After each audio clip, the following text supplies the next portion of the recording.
Física Frente 2, módulo 48, batimento, ressonância, polarização e difração. Já estudamos sobre esses 4 fenômenos lá no módulo 47. Batimento é aquele fenômeno resultante da interferências sucessivas, melhor dizendo, de ondas de frequências próximas. Ressonância é aquele fenômeno que ocorre quando um corpo é atingido por vibrações com frequência igual à sua frequência natural e, nesse caso, ele passa a vibrar também. Polarização é quando uma onda transversal é forçada a ter uma única direção de vibração, e a difração é a capacidade que a onda tem de mudar o seu formato para poder contornar obstáculos. Nessa aula vocês verão mais alguns exemplos, outras abordagens e mais alguns exercícios. No nosso dia a dia não é muito difícil encontrarmos fenômenos ondulatórios, e esses fenômenos ondulatórios muitas vezes estão relacionados a esses fenômenos que a gente está vendo nesse módulo 49. Nas comunicações, a gente usa os fenômenos físicos, pois no caso que evolui as interações que os indivíduos podem ter com ondas eletromagnéticas, ondas mecânicas e com produtos da tecnologia, os quais utilizam outras frequências, como aparelho de rádio, que trabalha com ressonância, TV, que trabalha com ressonância também. Por falar em ressonância, você está vendo aí uma representação de um exame de imagem, radiologia ou tomografia, usando raio-x, que estão tudo ondas do tipo ondas eletromagnéticas. E na ressonância magnética, a propriedade utilizada é de os átomos emitirem fótons quando são atravessados por ondas de frequência modulada, chamada FM. Esse lance dos átomos emitirem fótons é justamente por conta da vibração natural desses átomos. Quando eles são atingidos por ondas eletromagnéticas moduladas para vibrarem naquela frequência, eles passam a emitir fótons e dão a característica da imagem que o médico vai observar. As ondas que permitem a comunicação transferem-se por ressonância, espalham-se e contornam obstáculos por difração. Aqui a gente tem exemplos de algumas ondas que podem ser transmitidas, serem recebidas. A tecnologia, por meio de circuitos oscilantes e ressoantes, cria uma série de aparelhos de comunicação que transformam ondas que o homem não pode perceber em sons, imagens, processos de informações. Nesse caso aqui a gente está vendo um monte de objetos comuns ao nosso dia a dia que trabalham com ressonância de ondas e com difração de ondas também. Nessa figura a gente tem uma caixa de ressonância colocada com um diapasão. Se esse diapasão 1 tiver a mesma frequência do diapasão 2, quando o diapasão 1 é tocado, ele emite ondas que vão atingir o diapasão 2, que por sua vez, sem ser tocados, vai começar a oscilar também, justamente porque recebeu ondas que vibram na sua frequência natural de vibração. Esse garotinho, se conseguir emitir sons que vibram na mesma frequência da lâmina de cristal, essa lâmina de cristal vai passar a vibrar também por processo de ressonância e vai quebrar. Temos aqui uma breve recordação a respeito dos fenômenos, batimentos. Ocorrem predominantemente para ondas sonoras de frequências próximas, com diferença de no máximo 10 Hz. A superposição produz som de amplitude variável com máximos e mínimos de intensidade. Cada máximo é chamado de batimento. Lembra também que a gente viu na aula passada que é possível calcular a frequência do batimento, que é a diferença exata da frequência das ondas envolvidas, e dá para também achar a frequência da onda resultante, que é a média das outras frequências. A ressonância diz que todo corpo possui uma frequência natural, ou seja, a frequência em que ele vibra quando estimulado. Quando este corpo é exposto a uma onda que vibra exatamente nessa frequência, ou bem próximo dela, ele passa a vibrar também. Todo sistema elástico possui uma frequência natural de vibração. Portanto, se uma fonte sonora emitir uma onda cuja frequência coincida com a do sistema, dizemos que esse sistema entra em ressonância e passa a vibrar. Assim, os sistemas elásticos podem ser induzidos por acúmulo de energia e efetuar oscilações de amplitude muito superior à fonte que o excitou. No caso, se você pegar 2 violões e tocar uma das cordas em um dos violões, se eles estiverem afinados no mesmo tom, a outra corda, a mesma corda, aliás, no outro violão, passa a tocar também. Difração ocorre quando ondas ocorre quando as ondas têm algumas de suas frequências alteradas, como frequência não, algumas de suas características alteradas, como o seu formato, mas as características físicas, no geral, não serão alteradas, elas ficam com a mesma frequência, mesmo período, mesma velocidade. Ela só tem que mudar o seu formato para contornar obstáculos. Nesse exemplo aqui, esse sujeito consegue ouvir o som, justamente porque o som consegue, o som da explosão aqui, né, consegue contornar o obstáculo, que é o muro, sofrendo difração. Só um alerta bem importante aqui, é que ondas sofrem difração se os seus comprimentos, seus tamanhos, né, forem maiores que os obstáculos. A polarização de uma onda que se propaga numa corda ocorre quando ela atravessa uma fenda após a qual só é possível oscilar num plano. Foi o que eu disse. Ela passa a ter uma única direção de vibração e, detalhe, só ondas eletromagnéticas, só ondas transversais, só onda transversal que sofre polarização. Na página 68 podemos aplicar esses conceitos, olha só. Foram geradas duas ondas sonoras em um determinado ambiente com frequências F1 e F2. Sabe-se que a frequência F2 era de 88 Hz. Percebeu-se que essas duas ondas estavam interferindo entre si, provocando um fenômeno acústico denominado batimento, cuja frequência era 4 Hz. Olha só, lembra que a frequência do batimento é exatamente a diferença entre as frequências. Então, nesse caso aqui, F2 valendo 88, F1 pode ser 4 Hz a mais ou 4 Hz a menos, né? Vamos lá. Com o uso de instrumentos adequados, verificou-se que o comprimento de onda para a frequência F2 era maior que o comprimento de onda da frequência F1. Nesse caso, como são duas ondas sonoras, as velocidades são iguais, e já que F2 tem maior frequência, já que F2 tem maior comprimento de onda, a F1 tem maior frequência.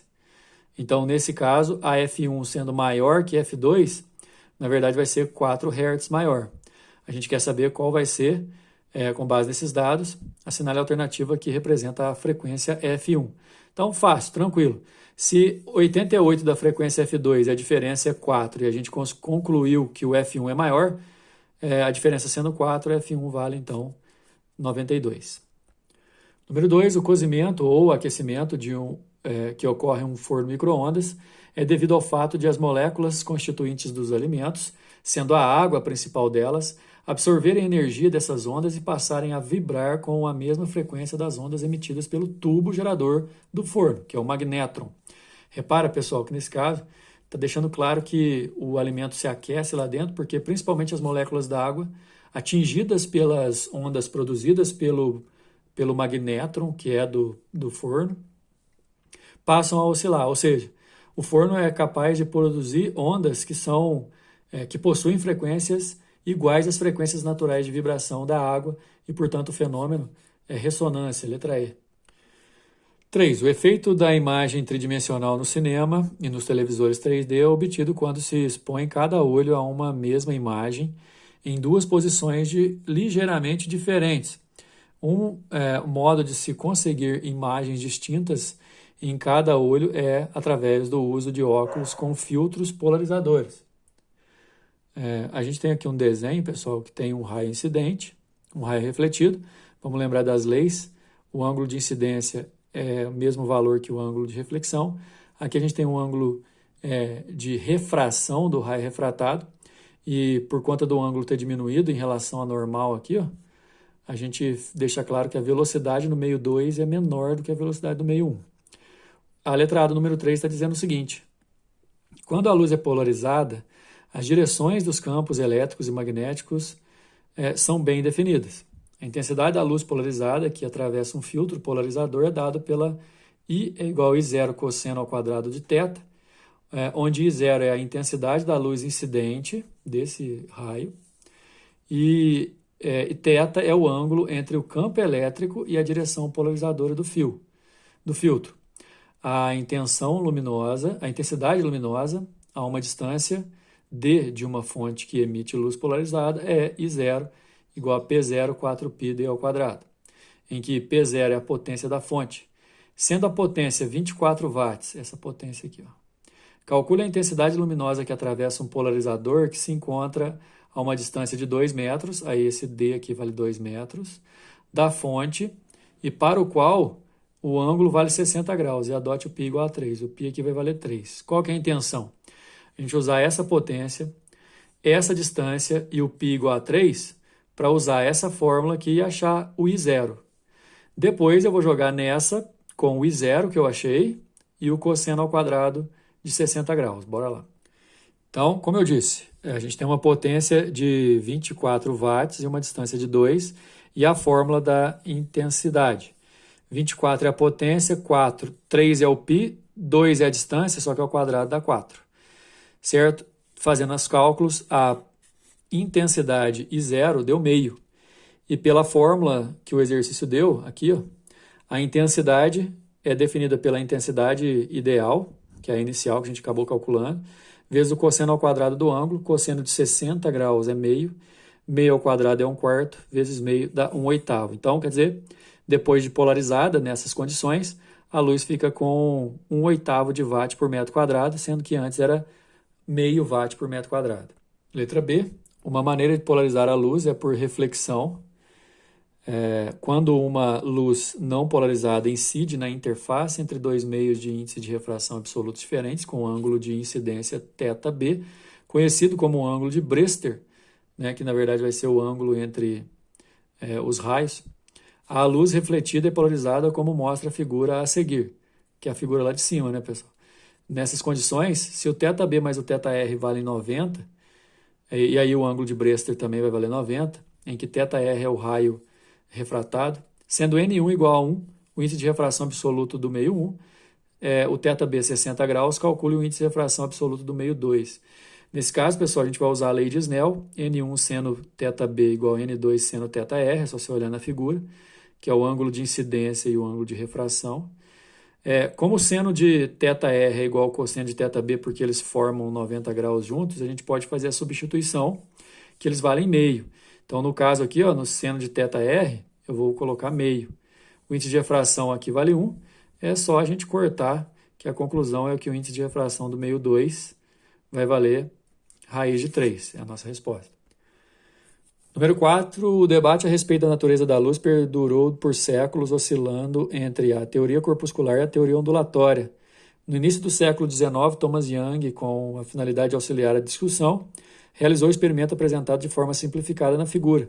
Nele, um feixe de luz monocromático passa por dois anteparos com fendas muito pequenas. Aqui, pessoal. E aí vai sofrer a primeira difração. No primeiro anteparo há uma fenda e no segundo, duas fendas. Segunda difração. Após passar pelo segundo conjunto de fendas, a luz forma um padrão de franjas claras e escuras. Nas franjas claras ocorre interferência entre as duas ondas emitidas aqui, ó, nas duas fendas. Franjas claras, interferência construtiva, franjas escuras, interferência destrutiva. Com esse experimento, Young forneceu fortes argumentos para que uma interpretação a respeito da luz, da natureza da luz, baseada em uma teoria. Olha só, aqui a luz sofreu padrões de interferência. Padrões de interferência são ondas que sofrem. Essa experiência contribuiu bastante para a conclusão sobre o comportamento ondulatório da luz, justificada pelo fato de, no experimento, a luz sofrer difração, que é um fenômeno ondulatório, e interferência. A gente sabe que a luz sofre vários fenômenos ondulatórios, né? Além desses dois, a luz também pode sofrer